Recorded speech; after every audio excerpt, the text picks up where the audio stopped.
आइए मुकाबला हो जाए।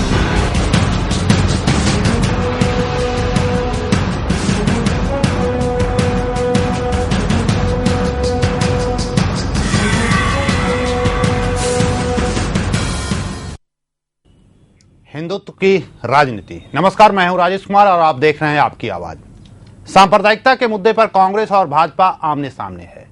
गुजरात के मुख्यमंत्री नरेंद्र मोदी के रविवार के बयान पर कांग्रेस नेताओं ने आज चौतरफा हमला बोला है। मोदी के दावों और आरोपों का जवाब देने के लिए कांग्रेस ने अपने प्रमुख प्रवक्ता अजय माकन समेत प्रमुख वक्ताओं की पूरी ब्रिगेड उतार दी। कांग्रेस प्रवक्ताओं ने विकास से लेकर खेलों तक, मिड डे मील से लेकर शिक्षा तक और भारत एवं चीन के सकल घरेलू उत्पाद तक के मामलों में उनके राज्य और विपक्षी एनडीए की सरकार के प्रदर्शन को कटघरे में खड़ा किया। विकास के मुद्दों से भागने के लिए धर्मनिरपेक्षता के बुर्के में छिपने के मोदी के आरोप का करारा जवाब देते हुए माकन ने कहा कि सांप्रदायिकता के नंगेपन से कहीं बेहतर है धर्मनिरपेक्षता का बुर्का। उन्होंने कहा, सांप्रदायिकता देश तोड़ती है जबकि धर्मनिरपेक्षता देश को जोड़ती है। वहीं बीजेपी के सीनियर लीडर यशवंत सिन्हा ने सार्वजनिक तौर पर कम बोलने की नसीहत नरेंद्र मोदी को दे डाली है। पूर्व वित्त मंत्री यशवंत सिन्हा ने कहा कि मोदी के विरोधियों की रणनीति साफ है कि वह जितना बोलेंगे वो उतना ही विवाद में खड़ा करेंगे और कांग्रेस को असल मुद्दों से हटकर दूसरे विषयों पर बहस करने का मौका मिल जाएगा। यशवंत सिन्हा कहते हैं कि अगर मोदी ऐसे ही बोलते रहें तो देश की जनता का ध्यान भ्रष्टाचार, कुशासन और आर्थिक मोर्चे से हटाने में विरोधी कामयाब हो जाएंगे और अगर ऐसा होता है तो न सिर्फ मोदी को बल्कि बीजेपी को भी इसका खामियाजा भुगतना पड़ सकता है। उन्होंने कहा कि नेता खास्ता हाल इकोनॉमी की चिंता छोड़कर नरेंद्र मोदी के बयानों पर बहस कर रहे हैं। यह ठीक नहीं है, यह कांग्रेस की चाल है। अब है कि बयान अगर आप देंगे तो बयान का जवाब भी आपको सुनना पड़ेगा और चर्चाएं होगी भी। अब यशवंत जी कह रहे हैं, अब नरेंद्र जी मानते हैं या नहीं मानते हैं उनकी मर्जी, लेकिन आपकी आवाज में हम चर्चा करते हैं हिंदुत्व की राजनीति। आइए मुकाबला हो जाए।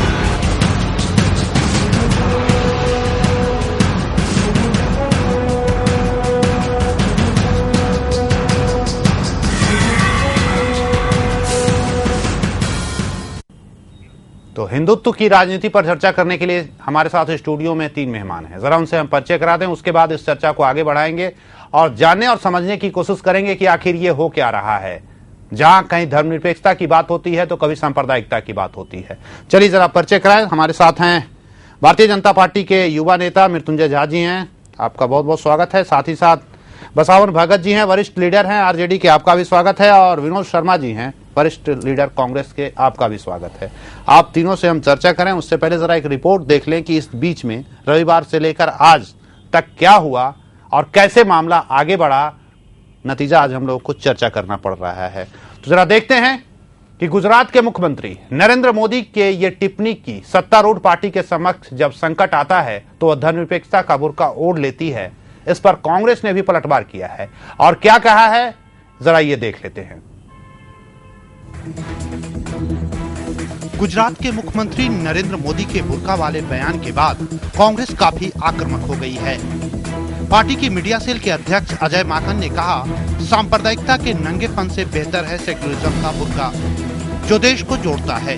कांग्रेस महासचिव शकील अहमद ने ट्विटर पर लिखा कि धर्मनिरपेक्षता का बुर्का उनकी यानी भाजपा की सांप्रदायिकता से अच्छा है। सांप्रदायिकता देश को बांटती है।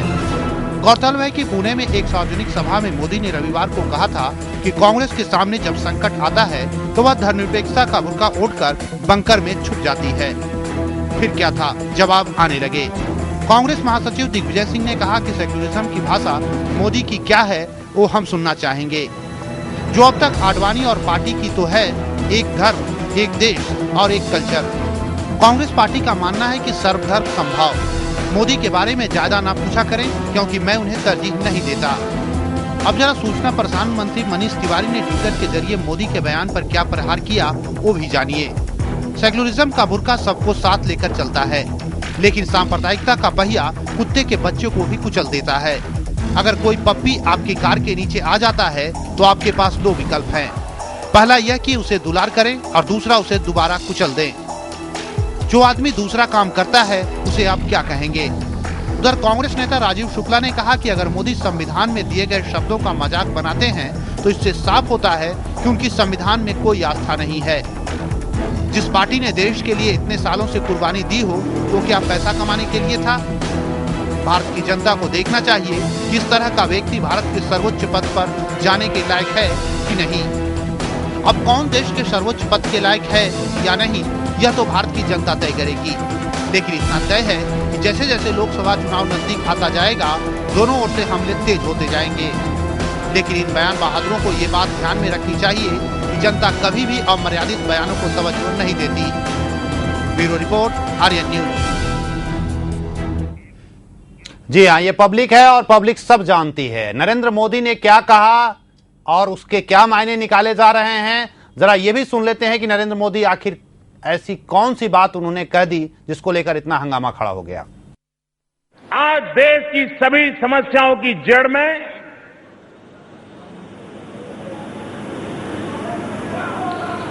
पिछले 60 साल में कांग्रेस पार्टी के परिवारवादी राजनीति ने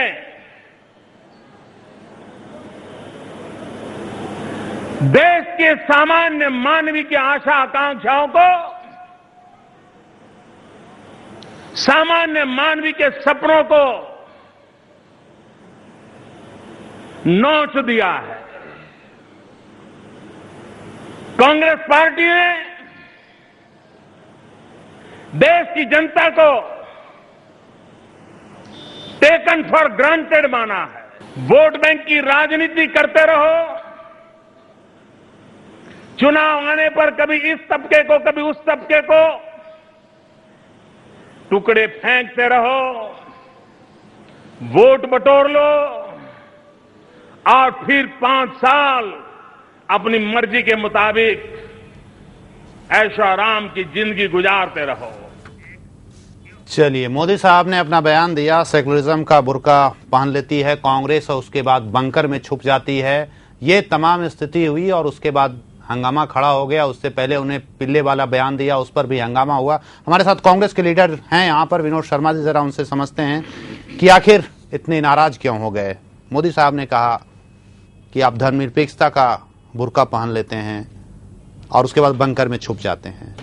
ये वाकई में धर्मनिरपेक्षता का बुर्का है क्या? क्या है इस बुर्के के पीछे? देखिए, कांग्रेस पार्टी की नीति और सिद्धांत सबके सामने है। जो अंदर है वह बाहर है। हम केवल कहने और सुनने में विश्वास नहीं करते हैं, हम काम में विश्वास करते हैं।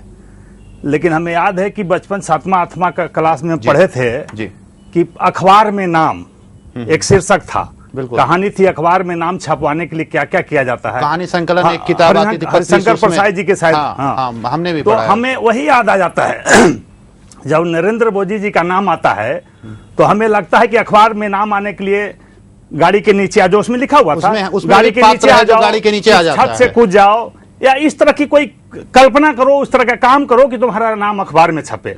तो हमें निश्चित रूप से लगता है कि नरेंद्र मोदी जी को देश में कोई काम नहीं सूझ रहा है, कोई इनके पास मुद्दा नहीं है।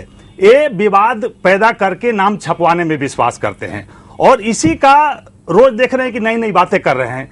कल कुत्ते के बच्चे पर दिया, उस पर लगा कि गलती हो गई बोलने में, तो उसको ढकने के फिर नया बुर्का का जामा पहनाया। तो यह निश्चित रूप से बड़ा अमर्यादित लगता है जो अपने वो कहते हैं कि इतने बड़े नेता हैं और देश का वो चाहते हैं कि हम नेतृत्व करें। तो देश की जनता इतनी मूर्ख नहीं है, आपके आचरण को देख रही है, आपकी बातों को समझ रही है और आपकी हवा निकाल चुकी है, लेकिन आप समझ नहीं रहे हैं। इनके बैलून जो गुब्बारे भरे जा रहे हैं मोदी जी के, मैं पहले भी कहा था 3 राज्यों में भी चुनाव हुए हैं, इनका हवा निकल गया, इनका बैलून पंक्चर हो चुका है। उसमें चिप्पी 60-60 के लोग जबरदस्ती हवा भरने का प्रयास कर रहे हैं और मोदी जी अभी भी नहीं समझ पा रहे हैं, न उनके पार्टी के लोग समझ पा रहे हैं कि इस देश की जनता क्या चाहती है। कांग्रेस से कैसे तुलना आप करोगे? कांग्रेस ने क्या दिया छुपा हुआ? कितना विकास? आज जो इतने बड़े टीवी मीडिया और घर में बैठे मोबाइल फोन से बात कर रहे हो, कांग्रेस की देन है। केवल भ्रष्टाचार और अथी की बात आप अपने बुरके में झांक के देखो ना, आपने क्या किया है। आपको जब मौका मिला, आपके राष्ट्रीय अध्यक्ष पकड़े जाते हैं पैसा लेते हुए, आप भ्रष्टाचार की बात करते हो। आपने इतने बड़े बड़े घोटाले, पूरे देश के होटलों को बेच दिया आपने, मौका मिला तो। आपने ताबूत घोटाला कर दिया और कहते हो कांग्रेस गलत है। कांग्रेस गलत होती तो बार बार जनता क्यों उसको समर्थन देती, विश्वास क्यों देती? सोचने वाली बात है। तो ये बातें चलने वाली नहीं है। देश की जनता सजग है, बहुत संवेदनशील और बहुत अच्छी मानसिकता वाली है। वो नहीं चाहती कि इस तरह की शक्तियां पनपे देश में जो देश तोड़ने का काम करे और गलत बयानबाजी करके किसी पार्टी को नीचा दिखाने का काम करे। चलिए, इन्हें निश्चित रूप से अपने गिरेबान में झांक के देखना होगा। चाहिए। अपने गिरेबान में अगर यही सब लोग अपने अपने गिरेबान में झांक लें तो शायद इस तरह की समस्याएं पैदा नहीं हो। मृत्युंजय झा जी, ये बुर्के के पीछे है क्या? देखिए, हमारे साथी मित्र भी बता रहे थे, इन्होंने सब अपनी पोल तो अपनी खुद खोल दी इन्होंने। और माननीय नरेंद्र भाई मोदी जिन्हें जो वक्तव्य जारी किया, घूंघट कहे तो कोई सांप्रदायिकता नहीं, चादर कहे तो कोई सांप्रदायिकता नहीं, बुर्का कह दिया तो सांप्रदायिकता हो गया। आखिर वो सभी घूंघट भी ओढ़ती है, हमारी भारतीय हिंदू समाज की महिलाएं घूंघट ओढ़ती है, मुस्लिम समाज में भी घूंघट का प्रथा होता है, बुर्का बाद में पहनाकर उसको ढका जाता है, उनकी एक अपना रिवाज है। तो बुर्का को चर्चा किया तो पूरे देश के जैसे एक शेर कहीं बोलता है तो जितने भी गीदड़ हियाव हियाव करते हैं, उसी तरह से मैं एक नरेंद्र भाई मोदी अगर इंपॉर्टेंट नहीं है, महत्वपूर्ण नहीं है, तो आपको क्यों दर्द हो रहा है? आपके एक एक नेता मैदान में आ गए हैं, कई तरह के अलग अलग बयानबाजी कर रहे हैं। इसलिए का मतलब क्या है कि एक पूरे भारतीय राजनीति में सिर्फ एक नरेंद्र मोदी ही शेर हैं और बाकी सब गिदड़ हैं। सभी लोग इसी प्रकार की नियति देख रहा है। अभी जो पूरा समाज, पूरा देश जो देख रहा है वही देख रहा है। नरेंद्र मोदी ने पुणे के सभा में नरेंद्र शब्द का प्रयोग किया, इसके कारण पूरा बौखलाहट हो गया। हाँ, बौखलाहट। नरेंद्र मोदी जी के और जब पहले मैं इसी चर्चा करूं, इन्होंने कहा कि था क्या? मैंने कहा समाचार में आया, हम कहे समाचार के अंदर तो उत्तराखंड के अंदर हंसते हुए चेहरा इनके सोनिया जी का छपा था। समाचार के तो ये भूखे प्यासे हैं। आज भी जितना भी आप देखेंगे समाचार में छपे हुए रहते हैं लंबे लंबे। अभी इनके चिरंजीव का 2 पेज का बड़ा समाचार आया है, पर्यटन के बारे में, उत्तराखंड के बारे में दिखाया है, किस प्रकार के उत्तराखंड में इन्होंने सेवा का काम किया। ये तो पूरे देश और दुनिया ने देखा है। तो ये छपास का रोग इनको है। अच्छा। इनको रोग है इस प्रकार के समाचार और मीडिया में जाने का। हमारे तो माननीय नेता नरेंद्र भाई मोदी जी ने जिस प्रकार का वक्तव्य जारी किया, अपने भाषण को रखा, उसे एक बुर्का को पकड़ लिया। उनका कहने का हेतु क्या था कि जब जब इस प्रकार की बातें होती है तो ये इस प्रकार से छुप जाते हैं और सामने सांप्रदायिकता, धर्मनिरपेक्षता का मुद्दा ला करके और देश को भटकाना चाहते हैं। लेकिन आज देश के सामने जो चुनौती बिजली के बारे में उन्होंने कहा, इसके बारे में बिजली के बारे में उन्होंने कहा है कि आज इलेक्ट्रिक के मामले में महाराष्ट्र के अंदर में उनका भाषण पूरा सुनिए। शायद साथी मित्र बाकी चीज नहीं सुनते हैं, उनको केवल वही सांप्रदायिकता मुद्दा सूझता है, हिंदू मुसलमान को बांटने का मुद्दा सूझता है, जो बिंदु उसको पकड़ने का काम करते हैं। लेकिन उन्होंने महाराष्ट्र के अंदर कहा है कि 500 करोड़ की जो है एक बड़ा राशि का जो है लाभ हो सकता है, लेकिन आज केंद्र की सरकार नहीं कर रही है बिजली के क्षेत्र में। आज उन्होंने कहा कि इतने सारे काम होने के बावजूद भी गुजरात में हम 3 फेज बिजली देते हैं। हाँ। आपके पूरे देश में ऐसा क्यों नहीं हो रहा? तो उन मुद्दों को आप पकड़ेंगे नहीं। ये विपक्ष के लोग केवल नरेंद्र भाई मोदी के जिस मुद्दे को, जिस विषय को पकड़ रहे हैं, उनको कोई बिंदु चाहिए भटकाने के लिए, उसी बिंदु को पकड़ के भटक रहे हैं। नहीं, हमें लगता है कि आप भी भटक रहे हैं। इसलिए यशवंत सिन्हा जी ने कहा है कि नरेंद्र मोदी जी थोड़ा कम बोले। देखिए, यशवंत सिन्हा जी का बयान बराबर आते रहता है, ये पूरा देश जानता है। अभी रामजिला जेठमलानी जी का बयान आ गया, यशवंत सिन्हा जी का बयान आया। इन बयानों से किस प्रकार का बयान आता है, वो क्या मामला है? वरिष्ठ लीडर हैं। देखिए, हमारे यहाँ कई नेता है। अच्छा, हमारे यहाँ कई बड़े लीडर हैं। किस तरह के लीडर और सभी हमारे राष्ट्रीय नेता हैं, अपने विषय को रखते हैं। वो किस परिप्रेक्ष्य में किस विषय को कैसे रख रहे हैं, किस ढंग से रख रहे हैं, वो विषय में मैं नहीं जाना चाहता। मैं इतना ही कह सकता हूँ कि माननीय नरेंद्र भाई मोदी जी ने अपने भाषण में सारे विषयों को रखा है, सारे तत्व को स्पष्ट किया है। और इसलिए नरेंद्र भाई मोदी अगर इस प्रकार के प्रखर विषय को नहीं रखते तो उन विषयों को छाट करके ये बाकी लोग केवल नरेंद्र मोदी को कंट्रोवर्सी में ला करके दिशा से भटकाना चाहते हैं। देश और दुनिया के लोगों को ये बताना चाहते हैं कि बीजेपी सांप्रदायिकता ये बुर्का के विनोद शर्मा जी, ये बीजेपी, मृत्युंजय झा जी और नरेंद्र मोदी जी भटकने वाले नहीं। आप चाहे जो भी भटकाने। बसावन भगत जी, ये वाकई में आप भी बता ही दीजिए कि इस बुर्के के पीछे है क्या? सवाल है, अभी जसवंत सिन्हा जी ने जो कुछ कहा, इनके पार्टी के वो भी वरिष्ठ लीडर हैं, और ये लोग जब सेकुलर कहते हैं कि हम सेकुलर हैं, हिंदू मुस्लिम की चर्चा जहाँ होती है बोलते हैं कि साहब हम लोग दंगा फैलाने वाले लोग नहीं हैं। हम पूछना चाहते हैं कि जिस समय बाबरी मस्जिद ढहा गया, उस समय कार सेवक में आडवाणी भी तो वहाँ मौजूद थे। आडवाणी, उमा जी, बहुत सारे लोग मौजूद थे। इसको परिभाषित करके ही बतावे हैं कि सही मायने में सांप्रदायिकता का क्या मतलब है। अगर बाबरी मस्जिद था, इसमें मुसलमानों की आस्था है, मंदिर है, हिंदुओं की आस्था है, और इस देश में शुरू से जिस समय आदि मानव जंगल में रहते थे, उस समय न कोई भगवान था, न देवी था, न देवता था, न जात था, पात था, धर्म था। लेकिन इस देश के चापलूसों ने समाज को 4 भागों में बांटने का काम किया, धर्मों में बांटा, और जाति उसमें धर्म में भी जात जात करके उपजात बना करके बांट करके समाज को बिखरने का काम किया। आज भी जो इन लोगों की राजनीति है, मुझे यही लगता है कि ये लोग राज हासिल करने के लिए कभी हिंदू, कभी मुसलमान, कभी अलूल जलूल चर्चा करते हैं। मानवता पर निश्चित रूप से मानवता पर विचार होना चाहिए। मानववादी विचारधारा जो गौतम बुद्ध ने दिया, इन बातों को कोई लोग नहीं बोलते। अच्छा, एक बसावन जी थोड़ा ये भी आप क्लियर कर दें, सिर्फ हिंदू मुस्लिम की बात करना ही सांप्रदायिकता है?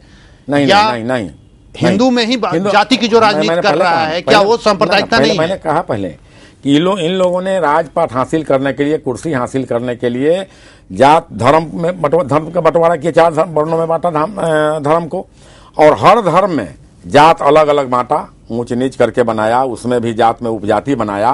ये सब सांप्रदायिकता है।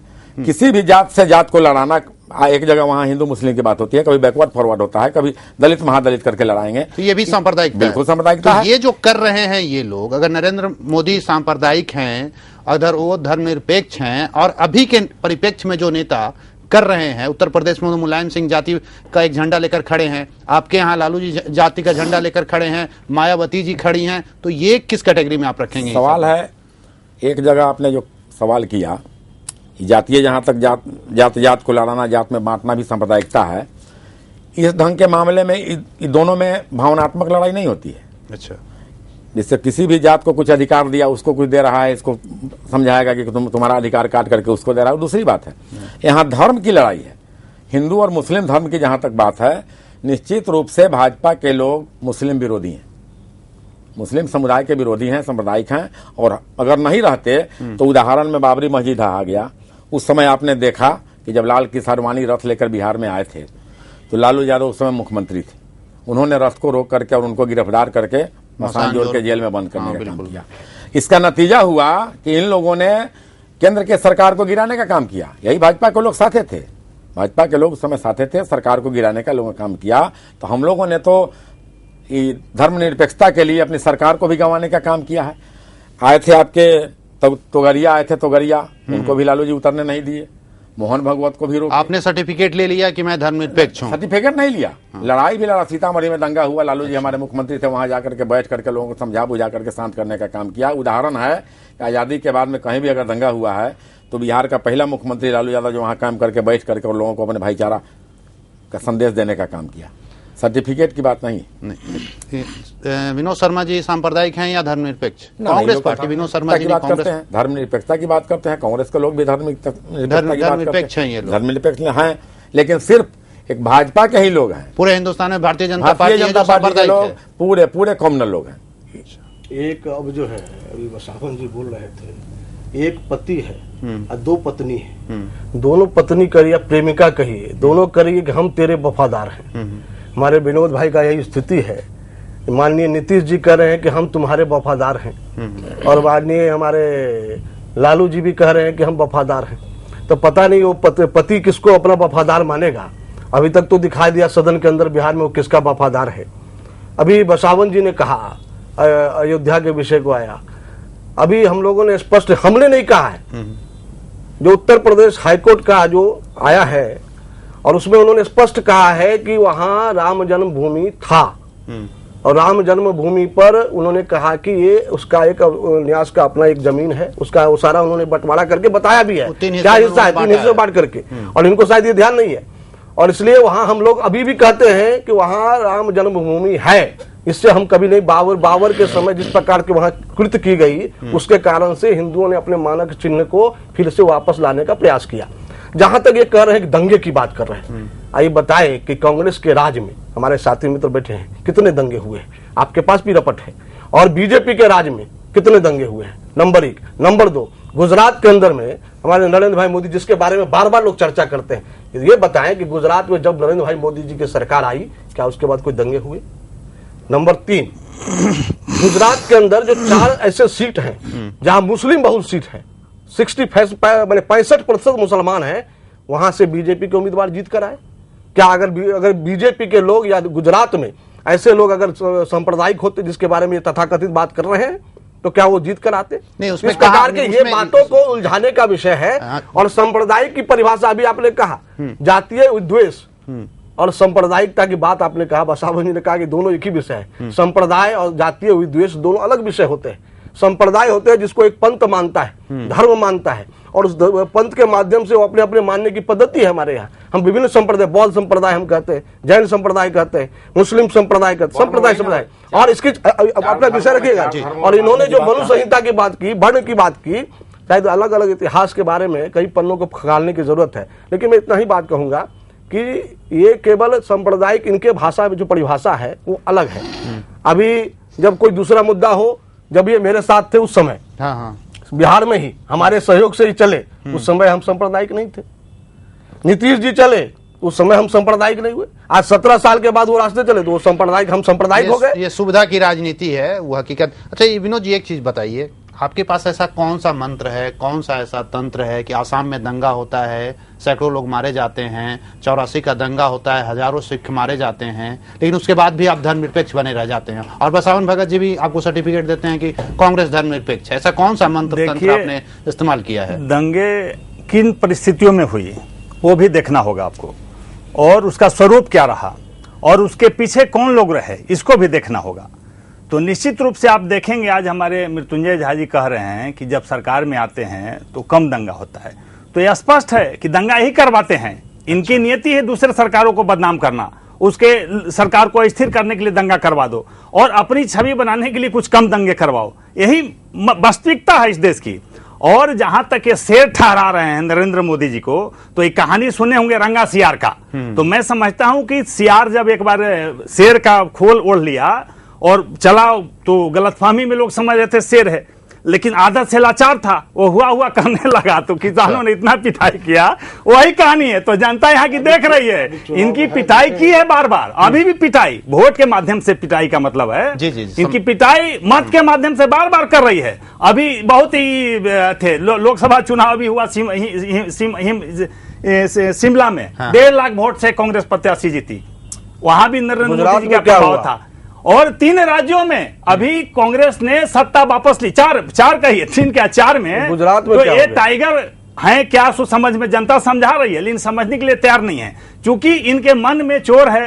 ये चाहते हैं कि हम अपनी बातों को से जनता को बरगला करके वोट ले लें, काम से इन्हें कोई लेना देना नहीं है। जनता ने इन्हें भी मौका दिया, ठीक है, 5 बार 6 बार सही, लेकिन आपने क्या किया जनता देख रही है। आपने साइनिंग इंडिया का नारा दिया और सारा उल्टा काम किया, देश को लूटने का काम किया। आप दूसरे पर आरोप लगाते हैं, तो आप अपने को सुधारिए। जनता सारी चीजें देख रही है। कांग्रेस पर आप बार बार दुष्प्रचार कर रहे हैं, लेकिन जनता समझे कि कांग्रेस ही सही नेतृत्व देता है। लाख लोग बेईमान कहे, लेकिन कांग्रेस ने देश विकास के लिए काम किया है, देश हित के लिए, यहाँ की आम जनता के लिए काम किया है। अभी जो भी फूड सिक्योरिटी बिल की ये लोग आलोचना कर रहे हैं, नहीं चाहते हैं कि पास हो। क्यों नहीं चाहते हैं? इसलिए कांग्रेस का नाम होगा सूचना क्रांति का युग। राजीव गांधी जी ने लाया, बैठ करके हम घर घर में टीवी देख रहे हैं, फोन देख रहे हैं, किसने दिया? सूचना का अधिकार किसने दिया? आप किसी भी विभाग से कोई गलत काम हो रहा हो, घर बैठे सूचना मंगा सकते हैं, उस पर कार्रवाई कर सकते हैं। तो हमने सारी चीजें दी। अगर हमारे नियत में खोट होता तो हम नहीं देते इस तरह के अधिकार। देश की जनता को आपका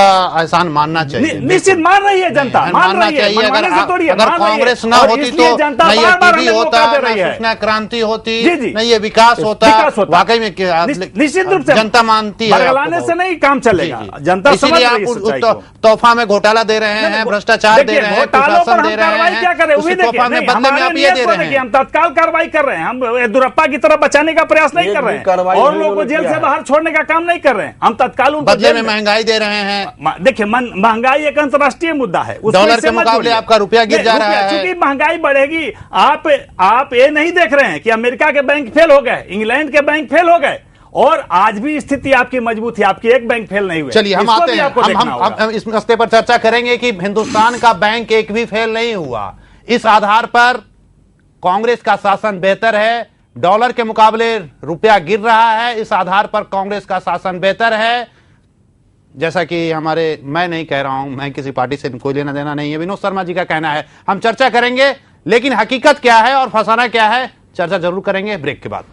आइए मुकाबला हो जाए।